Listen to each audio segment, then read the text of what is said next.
I'm Ashley, 28 years old. I got married to a colleague who had been working at the same company before me, about 2 years ago. My husband Noah, who is 2 years older, was the one who made the first confession of love. We couldn't have children for a while after getting married, but thinking it was about time given our ages, we started trying to conceive and successfully became pregnant. We're expecting the baby by the end of this year. Now that my morning sickness has settled, I've entered the stable mid-pregnancy stage, so I'm starting to think about various preparations for childbirth.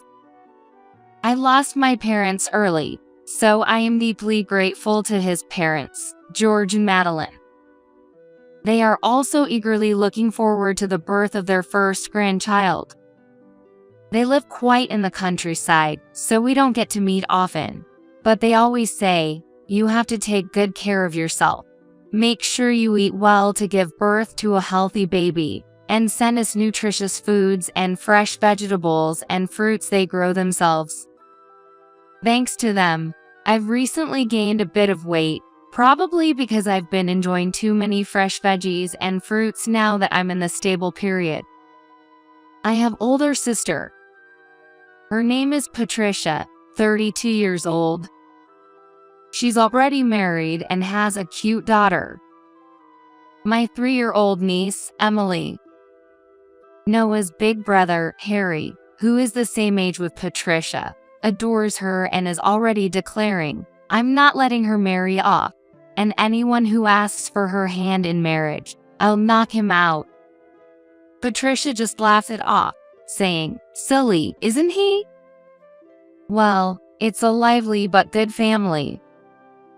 Now that I'm pregnant, my sister has become a great mentor, offering me advice. Ask me anything you don't know, okay? Since she's experienced, I'm looking forward to learning a lot from her. She also has some baby items she no longer uses, which could help with our expenses. When I go to the gynecologist, my sister Patricia accompanies me. Our doctor, Victoria, is a seasoned female physician. She is kind and trustworthy. Once, we even had Noah join in for a lecture. First of all, the pregnant woman is the center of everything. Her needs come first. Oh yeah, is that so? Noah looked nervous. Of course, I'm not saying the husband should do all the housework. Pregnant women need some exercise too. However, you shouldn't let her carry heavy items or reach for things on high shelves. Let her exercise moderately, but don't overdo it. That's the basic rule. I see. Noah nodded to the doctor's explanation. Don't worry, I can handle cooking and shopping, so it would help if you could assist with cleaning and laundry. I straightforwardly asked Noah for help. Well, that's not much different from now. Leave the heavy shopping to me. He responds with a smile. It makes me genuinely happy that Noah is so proactive in saying such things. I quit my job after getting married, and now I work part-time at a local supermarket, cashiering and stocking shelves for about 3 to 4 hours, 3 days a week, which is easy on my body. Many coworkers who have given birth before are considerate and offer advice. Recently, Noah's job has become busier. Since we worked at the same company, I am familiar with what he does. It's a clerical work, so except for the fiscal year end, there shouldn't be much overtime. I've been busy because I started a new department. I was put in charge along with some younger colleagues, and they made me the leader. But I'm worried about him overdoing it. I have to try hard because I'm going to be a dad. Just don't overdo it. Yeah, I'm taking breaks appropriately, so I'm okay. He reassured me. Then, one day, I got a call from my cousin. Hey Ashley, I need some advice. His name is Thomas. He is 2 years younger than me and just got married last year. His wife is Alice. They were classmates and have been dating since high school. He recently found out she's pregnant and often consults me, since I have a bit more experience. So, what do you want to know? Well, Alice's morning sickness is really bad, and it's hard to watch because she's suffering. She can't eat anything because she can't stand the smell of bread. What should I do? Silly, isn't it? If she can't eat bread, let her eat cake, right? That's like saying Let Them Eat Cake by Marie Antoinette, or A Cake Logic. Anyway, seriously, tell me, how were you at that time? I just gave up on things that smelled bad and ate what I wanted to eat. Also, I made sure to drink plenty of fluids.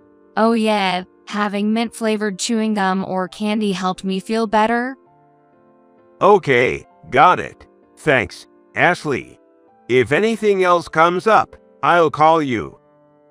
If my older sister Patricia is mentoring me about childbirth, then my cousin Thomas is my protege. Our houses are close, and since he runs his own business, it's easy for him to find time, so we had many opportunities to meet even before he was married. On the other hand, my husband Noah started working more weekends, saying it was due to his job. He wanted to sort through the documents he collected during the week all at once on his days off. Lately, we've been spending less time together, and I've felt Noah's attitude changing. One night, upset about his frequent holiday work, I complained. "Can't you do something about work? You said you'd support me with the housework, but I'm doing it all." My belly has grown so much that even cutting my nails has become a challenge. This is an important time for my job. Couldn't you support me a bit? Instead of just ignoring my requests, he started demanding support from me. I understand, but it's hard for me too. My belly is already this big. I'm trying hard for our child too. Don't just push your own agenda on me. And what? I heard you've been meeting a man outside recently. What? A man? Oh, that's just my cousin Thomas. He helps me with shopping when you're not around. Cousin, really? It seems like you've been meeting him several times for a while now. He's family, so of course we meet. Well, just bear with it a little longer. We remained somewhat strained as the due date approached. Then the labor pains started, and I headed to the hospital. Patricia accompanied me to the hospital. The birth canal is already open, so let's go straight to preparations for delivery. After you give birth, you'll be admitted for postnatal care. Patricia contacted Noah, but he said he was too busy with work to attend the birth or help with the hospital preparations. So, Patricia took care of all the hospital preparations. 5 hours after arriving at the hospital, I successfully gave birth to a baby boy. Despite the excruciating pain, the midwife said it was a very smooth delivery, and seeing my baby's cute face even made me think it was a good experience. That night, Noah came to the hospital. Give Ashley some praise for her hard work. You should hold him too. The doctor Victoria spoke to Noah with a smile. I was exhausted in bed, but I imagined Noah's happy face. However, Noah didn't smile and remained silent even as he looked at the baby. Then, Noah muttered something. Is this really my child? What? What are you saying? Is that your first question? I was dumbfounded. He'll grow on her. Trying to compose myself, I followed up with what Victoria had said. This is our child. Let's work hard to raise him. Even so, Noah was expressionless. Then, suddenly, he said, Doctor, I have a request. Please do a DNA test on the baby. What? I was speechless at Noah's words. For a moment, I didn't understand what was happening. Considering a DNA testing, does he really doubt he's the father? That's ridiculous. Victoria was also taken aback. Well, we can do that, but that's not something you should say on the day of the birth. She tried to dismiss him, but Please, by all means. Noah was adamant and requested the test. Do you doubt me? That's terrible. Really terrible. Postpartum pain forgotten. I shouted loudly. I just want to know the truth. If it confirms the child is really mine, that's all that matters. I'll be relieved. Or is there some reason you're worried about the test? Is he suggesting I have something to hide? Really terrible. I'm not asking for gratitude, but demanding a DNA test all of a sudden is the worst. Sensing the futile argument brewing, Victoria intervened. Let's do the test. She agreed, albeit reluctantly. I was unhappy, but since I knew the child was definitely mine and Noah's, I decided to accept the challenge if he insisted that far. When Noah left the room, I broke down in tears. I had thought Noah would be happy. Instead, the fact that he doubted me enough to demand a DNA test. Later, as Noah had requested, we did the DNA test and decided to discuss the results when Noah visited the hospital the following weekend. On the day of the report, Noah appeared unusually calm. In the hospital room, Victoria pulled out the report. I'll just tell you the conclusion. Okay. The result of the test shows that the likelihood that Noah is the father of the boy is. Victoria paused to take a breath, then announced. 0%. This child is not Noah's biological son. What? I was speechless and nearly fainted. That can't be. I can't think of any reason why. Yet, how could this be? My mind went blank. Noah smirked and said, I knew it. Then he said triumphantly, You're trying to pin a child from an affair on me, aren't you? and then he pointed at me. I want a divorce. You're entirely to blame. I'm going to demand a hefty alimony, so be prepared. With those parting words, he left the hospital room. I was left utterly dumbfounded. I consulted with Patricia and Thomas. Patricia listened to my story quietly and then became indignant. Being falsely accused like this, it's no joke. We need to give him a taste of his own medicine.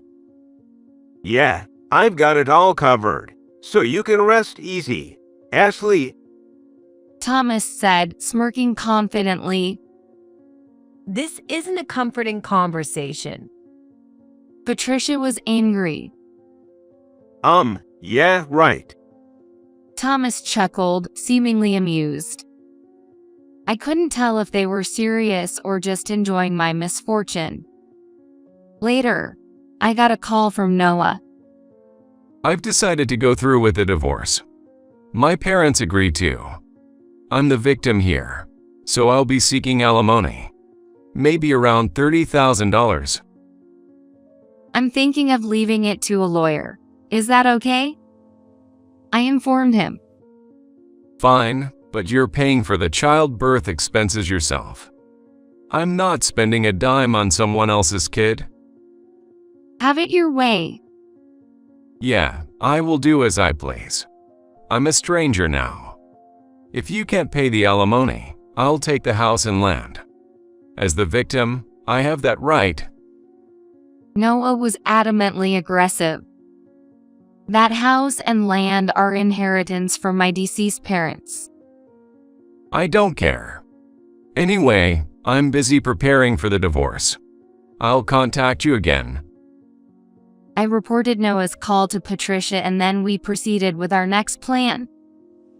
I was soon to be discharged from the hospital, and my cousin Thomas came to pick me up in his car. Good job. How are you feeling? Yeah, I'm feeling much better, but I have to keep going for this little one's sake. I gazed down at the small life wrapped in a baby blanket. Right, I've got it all covered. Let's give that no of yours double, no, triple payback. We talked about this as we arrived home. My house, which I hadn't seen in a while, looked completely different. Noah had moved all his belongings out. The empty room only had the baby items I had prepared left behind. And there was a note from my husband. The note read, "I'm leaving the house. I won't come back. I'm not returning to my parents' house either, so don't bother looking for me. Only contact me if necessary." If he wasn't going back to his parents' house, I knew where he was headed. Really, he's quick with things like this. I sighed in exasperation. Shortly after, I received a call from Noah. Perfect timing. As soon as I answered, Noah yelled out, What do you think you're doing? Sending that stuff to my office. "Oh, about that. Well, since you wouldn't tell me where you are, I had to send it to your office, right?" I responded nonchalantly. How could you? My boss demanded an explanation, and I had to tell him about our divorce. Thanks to you, the whole office knows, and now everyone is looking at me strangely. It seemed my plan had indeed caused a stir around Noah. "It's none of my concern. You saw the contents, right? Make sure you come to the lawyer's office. Don't try to run away." Who's running away? You'd better be prepared to. I'm ready to fight this through. Apparently, the notice of content arranged by the lawyer had reached his company. I can just imagine Noah panicking. Yes, Noah's encirclement is nearly complete. And then, we had a discussion about the divorce at the lawyer's office. Noah's parents were also present. I was accompanied by my sister Patricia and her husband. Her husband is Harry.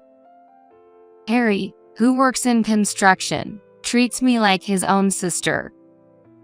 And then the discussion began. Ashley cheated and had a child, then tried to pass it off as mine and raise it on my money. This is highly malicious, so I demand not only alimony but also compensation for the house and land in Ashley's name. This was Noah's main reason and condition for the divorce. Oh wow, he's quite bold. I was fully prepared and at ease. The lawyer explained, "We understand your story. However, even if the divorce is due to infidelity, property division will occur. And don't expect all your demands to be met. If there's a disagreement between the two of you, it's my job to mediate. I will make a fair judgment based on the facts. Please understand that." If that's the case, then justice is on my side. Having an affair and giving birth to someone else's child is practically fraud. Should we call the police? Ashley, that's terrible. We were happy about having a grandchild, and to find out it's not Noah's child. Doing this makes me sad. The most pitiful one is the child who was born, right? Please make amends and at least raise the child properly. They all spoke up. No matter if a lawyer gets involved, what you did can never be forgiven. I'm entirely innocent and a victim. It's crucial how much Ashley reflects and apologizes to me. How about it? Do you feel remorse and are you ready to apologize? Noah seemed entirely convinced of his victory. Now's the time. No.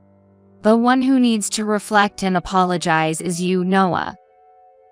What did you say? Taken aback by my unexpected counterattack, Noah stood up suddenly. I continued calmly. Just give it up. I know everything. What are you saying? I know who your affair partner is. I'll demand alimony from him too. I decided it was time to present my trump card.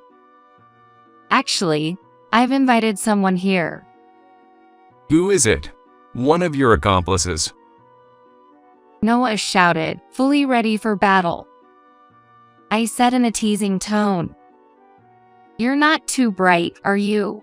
I'm the victim here, so it's the witness." A witness? Thank you for waiting.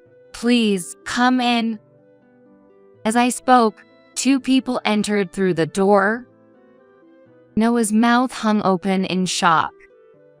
You are. And you are. Yes, it's Victoria, the gynecologist, and my cousin Thomas. Hello. Victoria greeted. Nice to meet you. I'm Ashley's cousin, Thomas. Thomas introduced himself. This guy is Ashley's affair partner. You're cousins, and you had a child together. Please don't say such rude things. I live nearby, and I was just consulting because my wife Alice is pregnant. I've always seen Ashley like a friend, never as a woman. Hey, that's a bit rude, isn't it, Thomas? I'll have to scold you later. I'd like to say my piece soon. Victoria interjected with a wry smile. Sorry, Victoria, please go ahead. I urged her to explain. Thank you. So, to put it simply, the baby is undoubtedly Noah's and Ashley's child, according to the DNA test results. What? Noah exclaimed in shock. But at that time, you said it wasn't my child. You bribed the lab technician to falsify the results. When my husband, who is the hospital's chairman, confronted the technician, he broke down crying and confessed everything. We even recorded that confession. I might confess too if confronted by her husband. Damn it. Noah bit his lip. Patricia thought the test results were suspicious and brought your hair to request another test. Normally, we don't do that, but I got convinced after talking to her, Ashley's sister, and the retest confirmed the baby is indeed both of yours. And the technician who colluded with you has been fired. It's a matter of our hospital's credibility. George was shocked by this. Noah, why would you do such a thing? George stood up and confronted Noah. That's, Instead of Noah, Patricia answered for him. That's because Noah was the one having an affair? What? His parents gasped and were speechless. When we went shopping in the city, Patricia saw Noah walking with an unknown woman. It was Saturday, and when she checked with Ashley, she said Noah was supposed to be working that day. So it seemed suspicious, and she asked Thomas to look into it. Turn 2, Thomas said proudly. Yeah, actually, I used to work part-time at a detective agency during my student days, so I'm good at investigations. He began bragging. And then we found plenty of evidence of the affair. Here's a recording of that time. With that, Patricia played the voice recorder. It captured Noah and another woman's voices. We'll get her DNA test and fake it as someone else's child. That way, it'll serve as evidence of the affair. There's a suitable guy. He's supposedly a cousin, but we have photos and can frame it as an affair. If it works out, I can push all the blame onto Ashley and get a divorce. I'll get alimony, and since she had a child, I can claim the house and land too. I'm the tragic hero. There's no problem with you and me being together. How's that? I'm a genius, right? More like a villain than a genius, you know.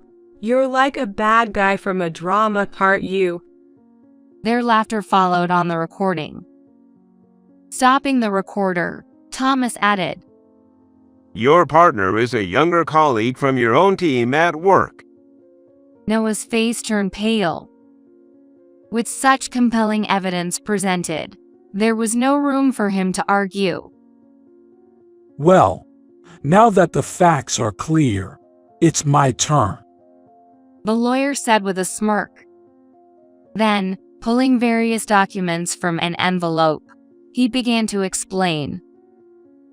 Here are Ashley's demands. She requests a divorce from Noah. She has stated that she will not pursue the matter of the DNA test falsification, so we will not address it here. We will seek alimony from Noah and the woman he was involved with. Additionally, we will demand property division and child support from Noah.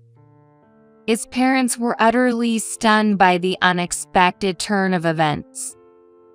Noah, intensely questioned by Patricia and me, was utterly devastated. I filled out the divorce papers, signed my part, and had Noah write his portion.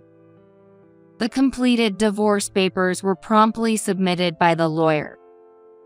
After leaving the office, we celebrated with drinks at a nearby bar, and thus, I divorced Noah. I received a substantial amount in alimony and a lump sum for child support. By the way, I named my son Adam. It seems his parents had advanced the money. Noah was completely cut off from his parents. He is said to be repaying the debt little by little. Noah's affair partner was a woman from his company. Their affair during work hours came to light, and both were dismissed for violating company policies. Abandoned by that woman, he struggled to find new employment and is now working part-time at a gas station. I live with my son, Adam. He's still young, so I've taken a leave of absence to focus on childcare. It looks like we'll manage with the alimony for a while. Adam is adorable, and as I took photos and videos, my cousin Thomas edited them and uploaded them to a video site. This unexpectedly became quite popular. Thanks to the site's popularity, I even started earning money from the videos. The earnings were substantial, so I decided to save for Adam's future. My parenting is supported by those around me. Patricia, of course, and the ladies from my part-time job also helped. Especially the ladies, who would shop at the supermarket on my behalf when I couldn't go out. And the manager would deliver them to my home. In fact, the manager, who was also divorced, was encouraged by the ladies to get closer to me. When Adam turned 1, the manager proposed to me. Despite being a manager, he's down to earth, works hard, and treats everyone equally, which I really appreciated. Since he always delivered groceries to our home, it didn't take long for my fondness to turn into affection. I happily accepted his proposal. Adam had met him many times and was fond of him, and he seemed trustworthy because he cared about Adam. Although I accepted his proposal, We couldn't get married right away and went into a preparation period. Recently, Adam started calling him Dad. It seems I've managed to recapture the happiness I once let go. This time, I'm determined to hold on to this happiness tightly. As I watch Adam's peaceful sleeping face, I made this resolve: